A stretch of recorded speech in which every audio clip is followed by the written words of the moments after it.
This past Monday night, I was blessed to celebrate Mass in the Chapel of St. Anne, which is on a very high and steep hill behind St. Luke's Church in Plain. And it was back in the 1930s that parishioners of St. Luke's made the remarkable effort to build this chapel out of stone. So everything of the chapel and in the chapel was brought up that very steep hill and put into place as a marker of their faith, as a testimony to their love for God.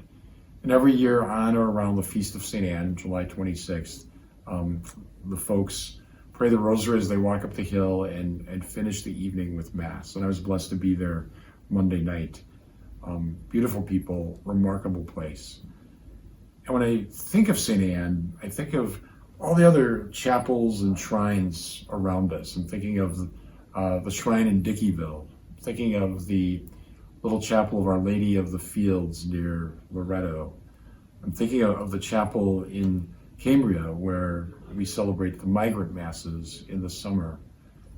On a wider level, we look at the state. We have Our Lady of Good Help near Green Bay. We have Holy Hill near Milwaukee. We have the Basilica of Our Lady of Guadalupe near La Crosse. Mary loves Wisconsin.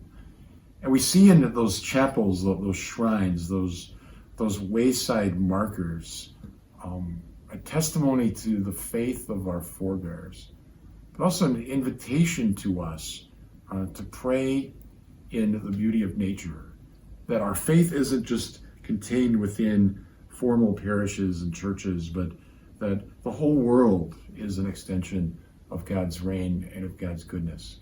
Something I love about traveling in Europe is these wayside shrines where just in the middle of nowhere there's this beautiful crucifix under a little canopy, or a statue of a saint on a pedestal along a path. We see there that people mark space, claim space, consecrate space for God. That God lives beyond time and space. You can't get in a spaceship and somehow find heaven on the other side of Mars. It's a whole other dimension.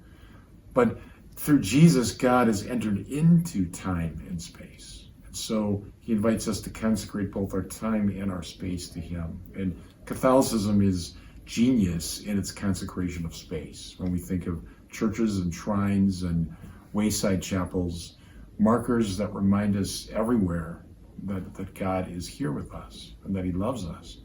That the world is on fire with the grace of God if we have the eyes to see it. So just a big thank you to all those who have built and maintained our chapels, our shrines, our places of prayer, adoration chapels, all of it, because it's a beautiful sacramental expression of the power of the incarnation, the Word made flesh who dwelt among us.